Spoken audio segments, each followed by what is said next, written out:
नमस्कार मित्रों, कैसे हैं आप सभी? आशा करती हूँ ठीक होंगे। तो सक्सेस विद अंजलि कुशवाहा में आपका बहुत बहुत स्वागत है। आज की क्लास में हम हिमालय की नदियों के अववाह तंत्र के बारे में समझेंगे। हिमालय की कौन सी नदी के अववाह तंत्र के बारे में? हिमालय की जो सिंधु नदी है उसके अववाह तंत्र के बारे में समझेंगे। तो कौन सी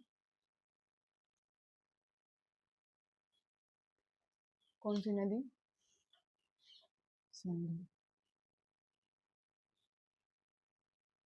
सिंधु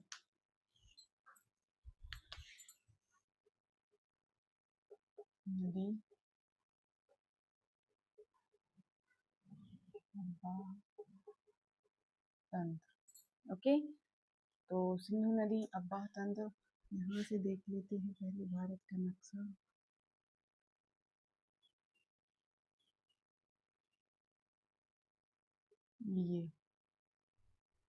ये आपको ऐसा देखने को मिलेगा। तो यहाँ से सिंधु नदी का उद्गम होता है, फिर यहाँ से ऐसे ये जाती है और फिर जाके यहाँ से ऐसे पाकिस्तान में प्रवेश करके कराची बंदरगाह से होते हुए कराची शहर से होते हुए यहाँ अरब सागर में जाके मिल जाती है। तो वे कौन सी नदी है? सिंधु। बोखरचू क्षेत्र से इसका उद्गम होता है। किससे उद्गम कहाँ से होता है? बोखरचू। इसकी लंबाई कितनी है? 1114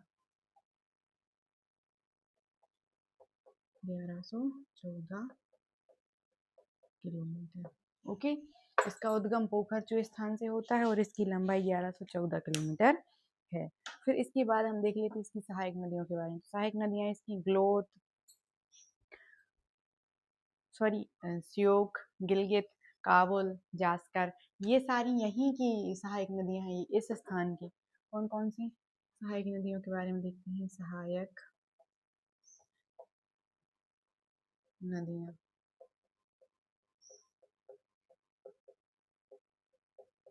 श्योक,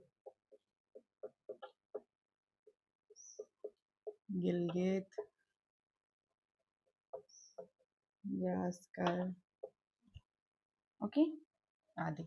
और इसके बाद हम देखें यहाँ की सहायक नदियां। तो यहाँ की सहायक नदियों में आप देखेंगे, ये ऐसे नहीं, इसका भी उद्गम है ऐसे। ओके,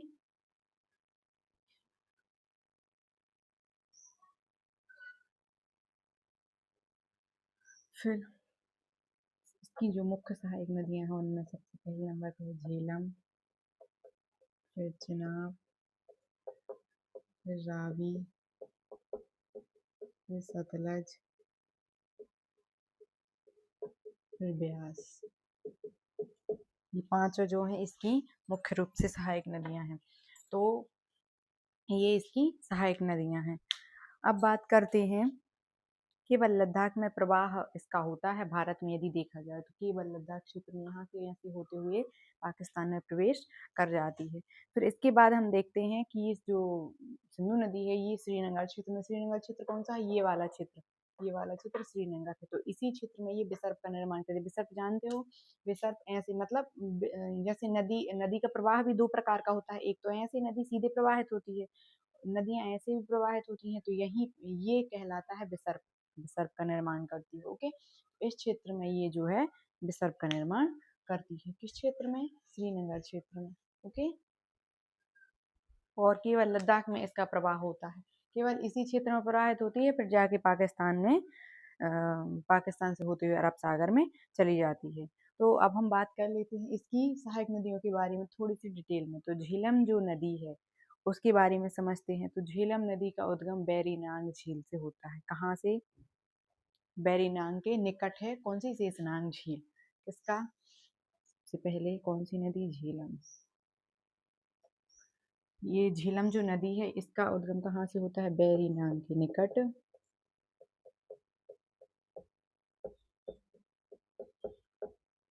निकट कहाँ? शेषनाग झील। ओके,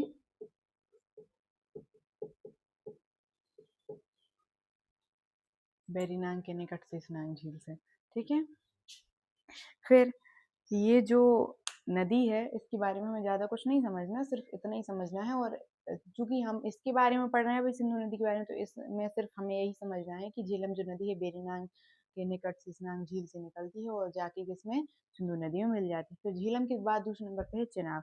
तो चिनाब जो नदी है, तो वो जो एक प्रकार से हम देखें, ये चिनाब एक नदी नहीं है, ये छोटी छोटी दो नदियां हैं, और दो नदियां चंद्र और भागा नाम से विख्यात है। किस क्षेत्र में, हिमाचल प्रदेश में।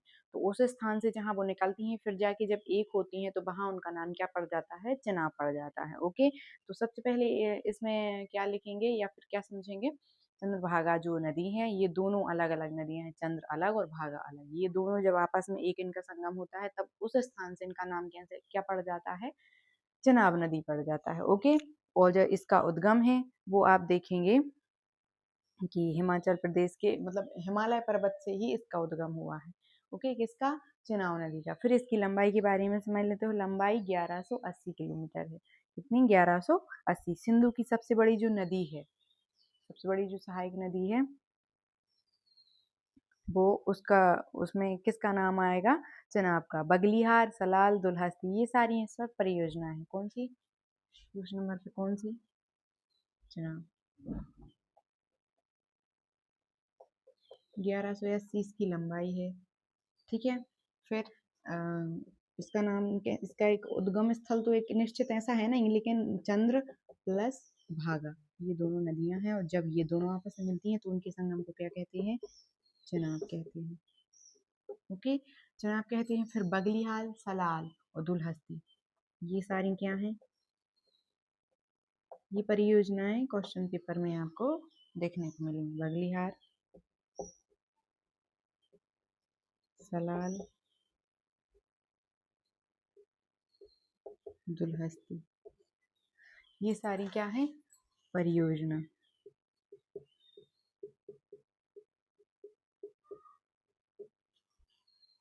ये सारी परियोजनाएं हैं। ओके, फिर चिनाब के बाद कौन सी नदी आती है, रावी।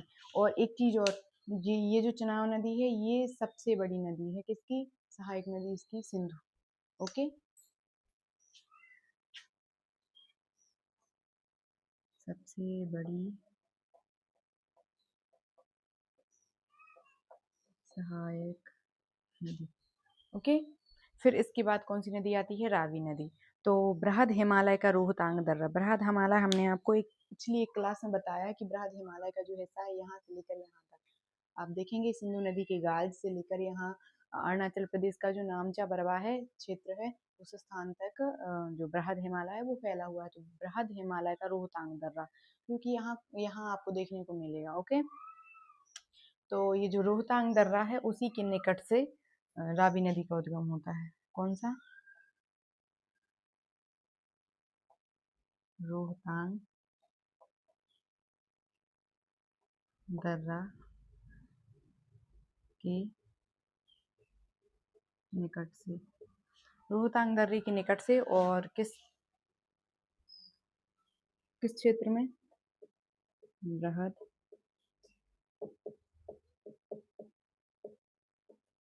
बृहद हिमालय क्षेत्र से।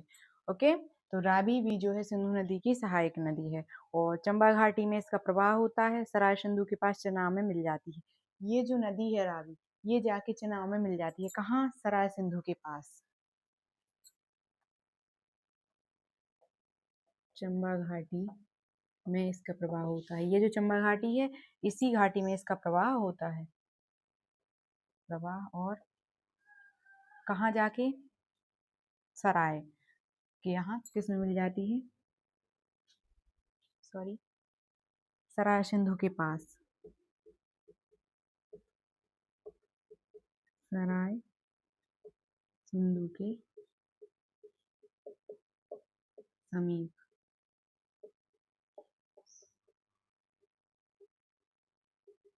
चिनाब में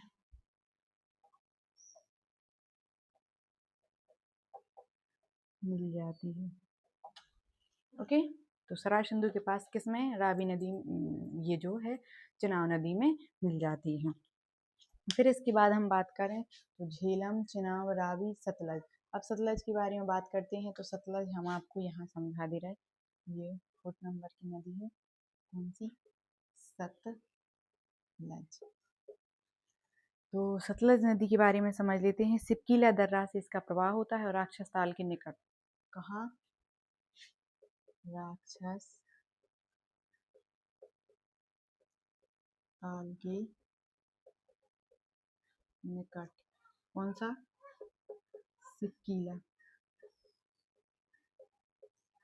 दर्रा, इससे इसका उद्गम होता है। कहाँ से? राक्षस ताल के निकट से, सिपकीली दर्रे के पास से। किसका? सतलज नदी का। ओके। फिर भागड़ा नाखल परियोजना, हरिके बैराज, इंदिरा गांधी परियोजना, भारत और पाकिस्तान की सीमा से बहते हुए। ये जो है भारत और पाकिस्तान की सीमा से बहते हुए आगे निकल जाती है और जाके कहाँ? सिंधु नदी में मिल जाती है। तो हरिके बैराज, इंदिरा गांधी और भागड़ा भाखड़ा नागल जो बांध परियोजना है वो इस पे बनाई गई है। किस पे? सतलज नदी पे। ओके। 1450 इसकी कुल लंबाई है और 1050 इसकी जो है भारत में लंबाई आपको देखने को मिलेगी। तो इसकी लंबाई के बारे में बात करें, लंबाई कुल कितनी है? 1450 और भारत में 1050 किलोमीटर। ओके। फिर परियोजनाओं के बारे में जान लेते हैं कौन कौन सी परियोजना है। तो सतलज नदी पे कौन कौन सी? हरिके बैराज,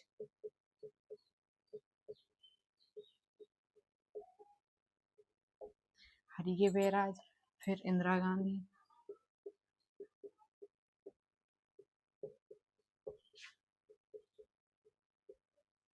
इंदिरा गांधी परियोजना, हरिके बैराज परियोजना और भाखड़ा नांगल।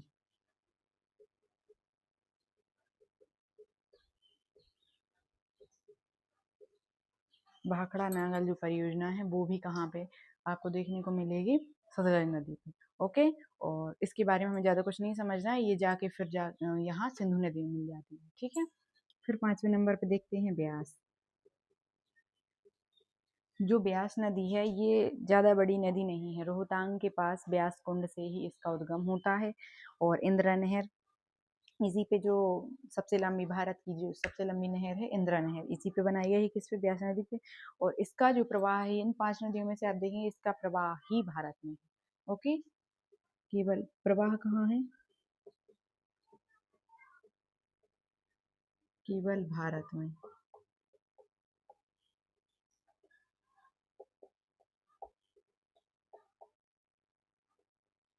इंदिरा नहर कहाँ? ब्यास परियोजना। ओके।